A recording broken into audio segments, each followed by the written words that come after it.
ये क्या सुन रहे प्रतिभा जी? आपने अपने घर में एक नाचना झूला के रखा हुआ है। ऐसी औरतों की पहचान होनी चाहिए ताकि भले घर की बहू बेटियां इससे घुल मिल ना सके। मैं तो कहती हूँ उसके मुंह पे कालिक लगा दो। हाँ, कालिक लगा दो। हाँ, हाँ।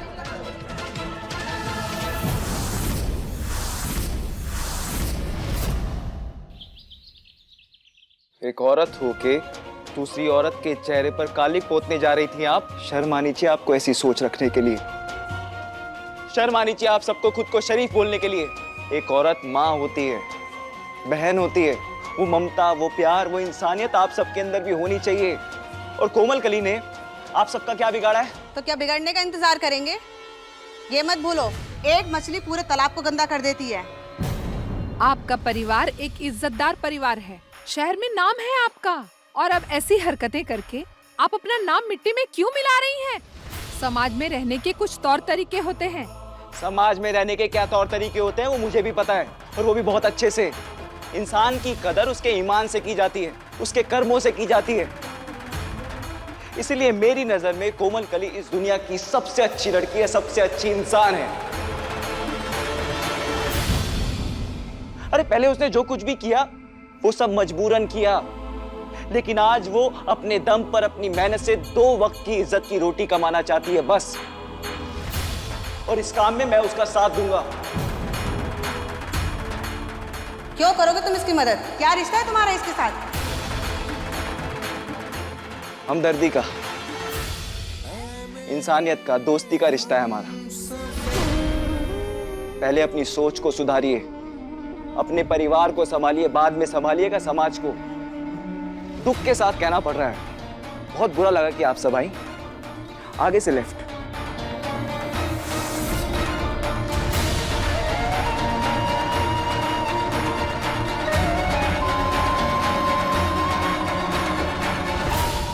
तुम सच कह रही थी दिव्या, तुम्हारा देवर पागल है इस नचनिया के पीछे। सोचो ना, पहले कोठे से छुड़ा कर लाया और अब घर में बिठा लिया। चलो बहनों।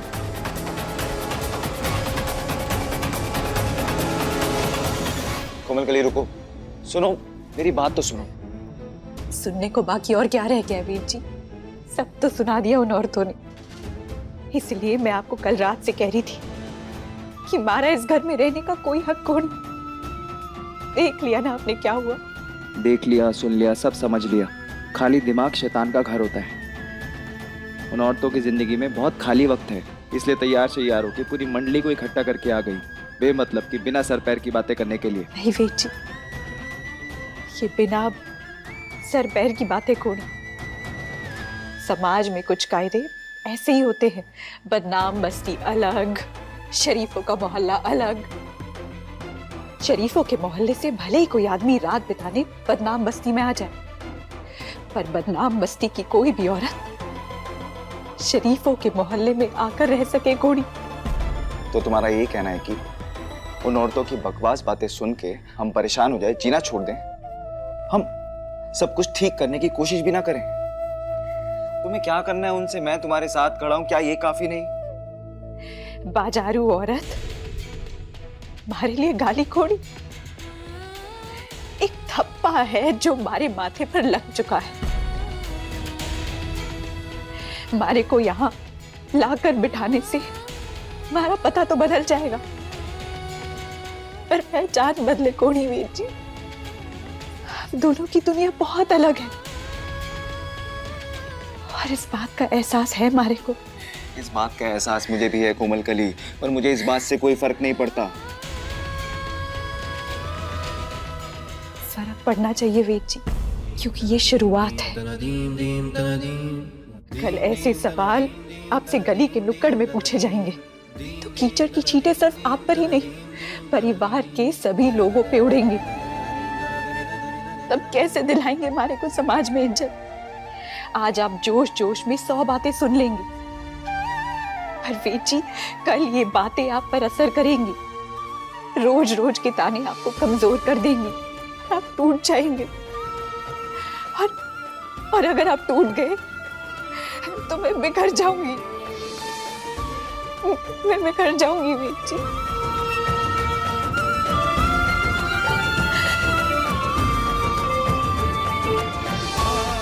मैं ऐसी नौबत ही नहीं आने दूंगा।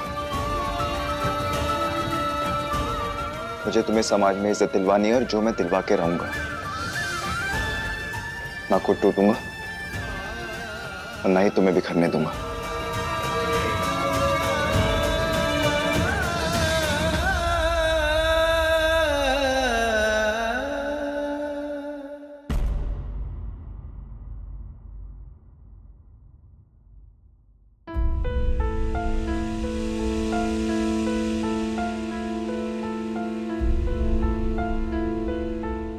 विधि, मुझे फैसला लेना होगा विधि।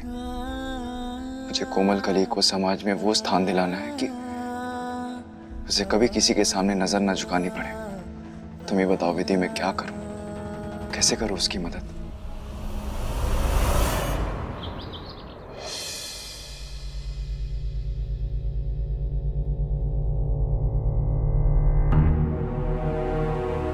नाथद्वारा के व्यापारी वेद कोठारी ने अपनी पत्नी विधि कोठारी की याद में चिल्ड्रन हॉस्पिटल बनाने का निर्णय लिया है। वेद कोठारी की पत्नी विधि कोठारी 2 महीने पहले खाई में गिर गई थी, तब से वो लापता है।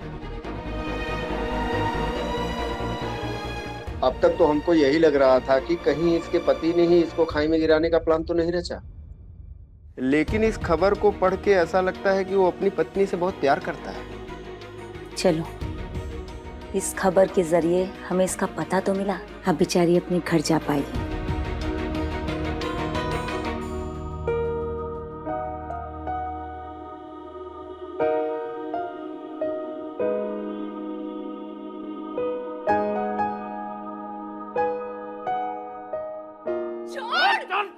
छोड़ मेरा हाथ। मैं कहीं नहीं जाऊंगी तुम्हारे साथ, कहीं नहीं जाऊंगी। तेरी हिम्मत कैसी हुई आने की? पीछे हट! यहाँ से निकल, नहीं तो पुलिस को बुलाऊंगा। छोड़! फिर भेजेगा। तुम्हारी हिम्मत कैसे हुई यहाँ वापस आने की? अरे एक बात को कितनी बार बोल लूं? मारी छोरी से वापस लेने आया हूँ, लेके जा रहा हूँ। अरे हो गए, शायद इसलिए सुनाई नहीं दे रहा कि वो तुम्हारे साथ नहीं जाना चाहती। अरे मैं पिता हूँ उसका, मारा हक है उसे ले जाने का। क्या इस घर में किस हक से रखे हो बताओ मुझे। चल रहा चल। तुम्हारे फालतू सवाल का जवाब देने का समय नहीं है मेरे पास। कोमल कली इस घर में इसलिए रहती है ताकि वो अपने पैरों पर खड़ी हो सके, तो वक्त की इज्जत की रोटी कमा सके। क्या कहा? इज्जत की रोटी? रावेद सा एक हो गया इल्ली, और उससे छोटी होती है घुण, और सबसे नीचे हो गया जून। ये तीनों कीड़े हैं, जहां देखो मार देने चाहिए, क्योंकि इनको इज्जत से जिंदगी जीने का को हक ना है। हमारी छोरी नचनिया थी, नचनिया है और नचनिया रहेगी। इसका हक नहीं है इज्जत से कमा के खाने का। और ये कोई पिक्चर कौन नहीं जहां अंत में सब बड़ा हुए। बाप सुन बाप, कोमल कली के साथ कुछ गलत नहीं होगा, इस बात का वचन दिया मैंने उसे। वैसा आप बड़े लोग हो, सोचते हो जो सोचोगे वैसा कर लोगे। जैसा इसको इस घर में रख लोगे ना, तो लोग क्या कहेंगे पता है? वेद सा की रखेल। रघुनाथ!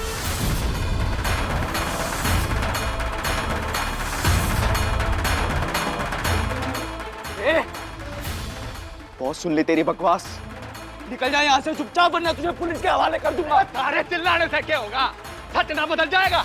अरे मैंने बोल दिया ना, तो लोग भी बोल लेंगे। उन लोगों से मैं निपट लूंगा, तू चल निकल यहाँ से। साथ 2 दिन घर में रख लेने से ना इज्जत की जिंदगी देना नहीं कहते। ये छोरी घर से बाहर निकलेगी ना, तो लोग पीछे से यही बोलेंगे, वो देखो नचनिया जा रही। बड़े जोश से बोल दिया, सम्मान दिलवाऊंगा। कथनी और करनी में फर्क हो गया है। दिलाओगे सम्मान इसको, इज्जत की जिंदगी दोगे उसको। उसके लिए थारे को ब्याह करना पड़ेगा इससे। करोगे ब्याह?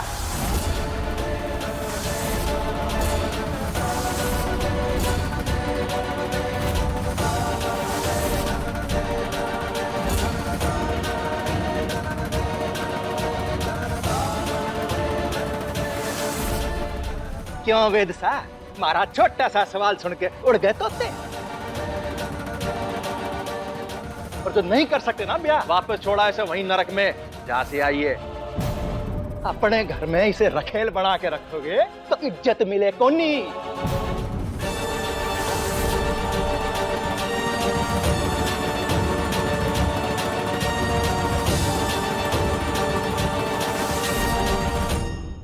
वीर जी, आप होश से काम नहीं ले रहे। मारा बाप तो कुछ भी बोले है, उसकी बात का कोई दीन धर्म को नहीं। आपने तो देखा ही है कि मोहल्ले की औरतों ने कितना हंगामा मचाया था। आप हमारे साथ शादी करने का सोचेंगे तो बात और बिगड़ जाएगी। ऐसा भी तो हो सकता है कि बात सुधर जाए। मैं तुमसे शादी करूंगा तो तुम्हें कोई कुछ नहीं बोल सकेगा। और इस शादी का क्या मतलब होगा? मैं जानू हूं कि आप हमारे से प्यार नहीं करते और कभी नहीं करेंगे, तो फिर अपने आप को ये शादी की सजा क्यों दे रहे हैं? तुम्हें समाज में इज्जत दिलाने के लिए। तुमने मेरे लिए जो किया, मेरे परिवार के लिए जो किया, उसके सामने कुछ भी नहीं है। ये सच है कि मैं विधि की जगह तुम्हें कभी नहीं दे पाऊंगा। इस शादी का कोई मतलब नहीं है। ये भी सच है क्योंकि जितना प्यार किसी को कर सकता है, उतना प्यार मैं विधि को दे चुका हूं। पर प्यार के अलावा पत्नी को जो मिलना चाहिए, वो सम्मान, वो इज्जत, सुरक्षा, साथ, वो मैं तुम्हें जरूर दूंगा।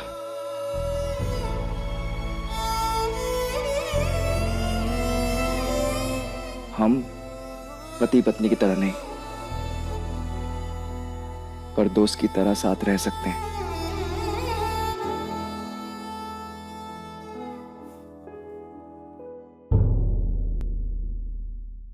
शायद अगर उस रघु ने उल्टी सीधी बातें ना की होती ना, तो शायद वेद ने यह फैसला नहीं लिया होता।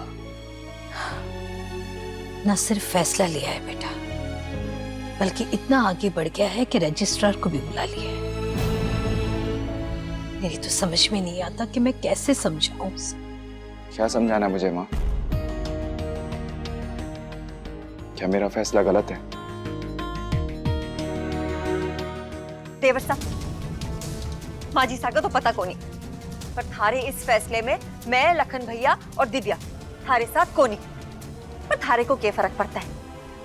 थारे सुंदर भाई साहब तो थारे साथ ही है। ए जी, उस नचनिया को इस घर की बहू बना भी लोगे ना, तो भी उसके मिजाज तो सुधरने वाले को नहीं। अरे, अब हमारे को ऐसे क्यों देख रहे हो माजी साहब? बड़े बुजुर्ग कह गए ना, उंदरी की जाए बिल ही खोदे है। बाकी थे सियाने हो।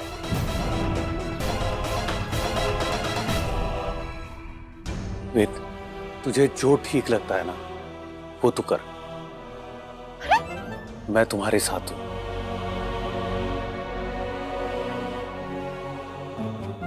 मैं मैरिज रजिस्ट्रार को लेने जा रहा हूं।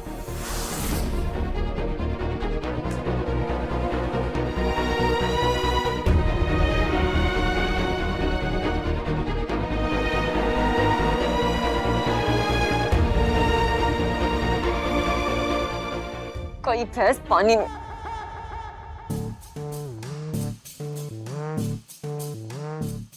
ए जी, कान खोल के सुन लो, वेद की नई पत्नी के साथ ना हमारा तो कोई रिश्ता होगा को नहीं। हाँ, बाकी थे सियाने हो।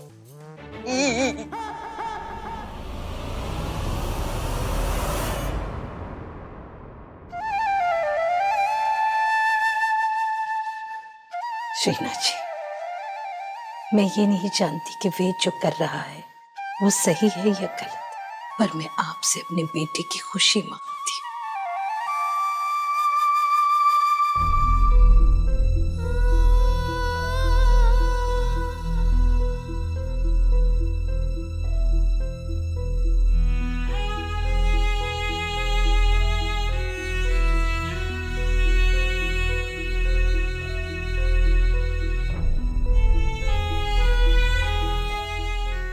जी सिर्फ हमदर्दी जता रहे हैं,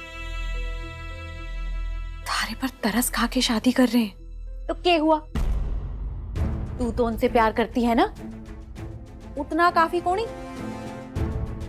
देख, वो भले ही थारे से प्यार अभी ना करे, पर हो सकता है कुछ दिनों बाद, कुछ महीनों बाद वो थारे से प्यार करने लगे।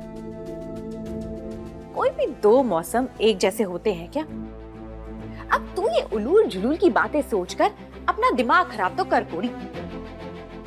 जो तू चाहती थी वही तो हो रहा है ना?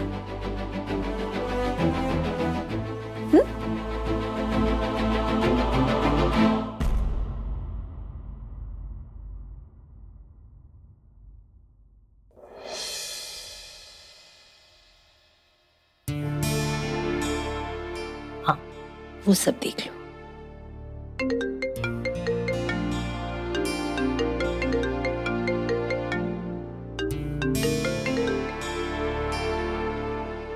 हेलो। हेलो, क्या आप प्रतिभा मसाले वाली से प्रतिभा कोठारी बोल रही हैं? हाँ, आप कौन? देखिए, मैं दीर्घायु हॉस्पिटल से डॉक्टर पांडे बोल रहा हूँ। मैं अभी नाथ द्वारा आ रहा हूँ, मुझे आपसे मिलना है अभी।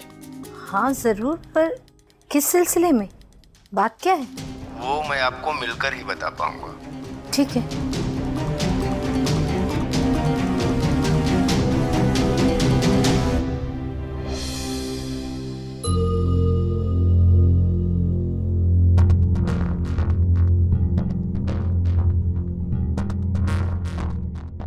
हाँ, क्यों नहीं आई अभी तक? लगता है वो मेरे इस फैसले से खुश नहीं है। बचपन से ना उन्होंने तेरे हर बात में तेरा साथ दिया है। बस यही समझ ले कि आज भी तेरे फैसले में ना वो तेरे साथ ही होंगी। बाकी की डिटेल्स मैं बाद में भर लूंगा। आप अपनी होने वाली पत्नी को बुला लीजिए, मैरिज रजिस्ट्रेशन कर लेते हैं।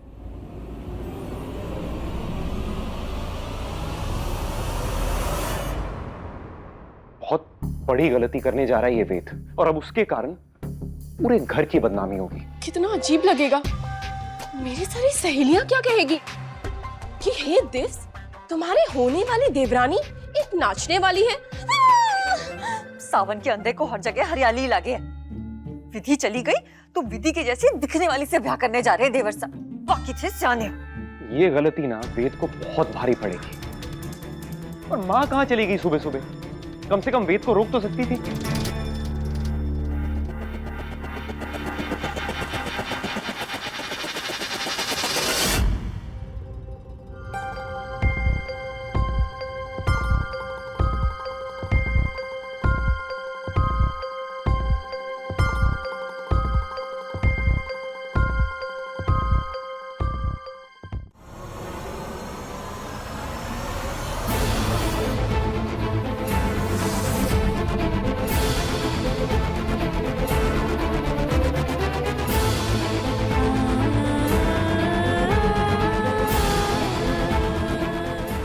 हम इतने समय से ये पता करने की कोशिश कर रहे थे कि ये कौन है, कहाँ से हैं, क्या नाम है, लेकिन कुछ भी पता नहीं चल पा रहा था। कल इनके पति की अखबार में खबर पढ़ी और वहीं अखबार में इनकी फोटो भी छपी हुई थी।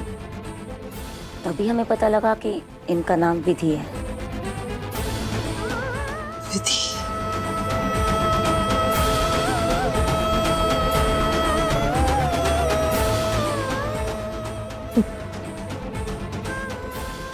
विधि।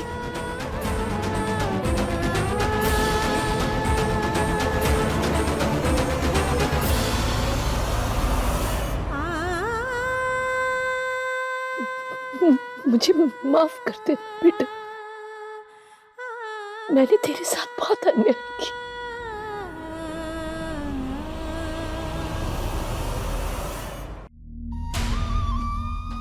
गवाह के तौर पर आप साइन करेंगे? हाँ जी। ओके, ये लीजिए, यहाँ पर साइन कर दीजिए।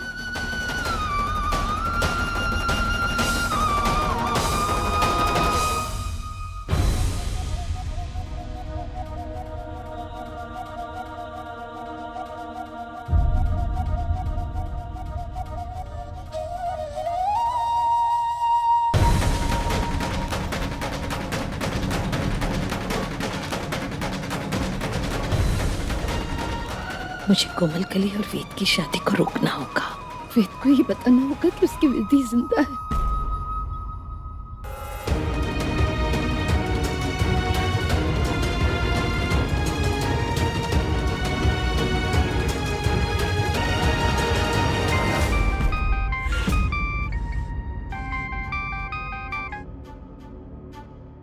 हाँ माँ। वेद, हेलो। वेद, बेटा बेटा तुम। माँ हेलो।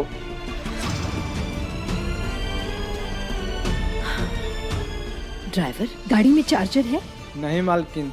एक काम करो, जल्दी से गाड़ी ना घर लेकर चलो प्लीज। जी मालकिन। वरना बहुत देर हो जाएगी। ये फोन अचानक ऐसे क्यों कट गया?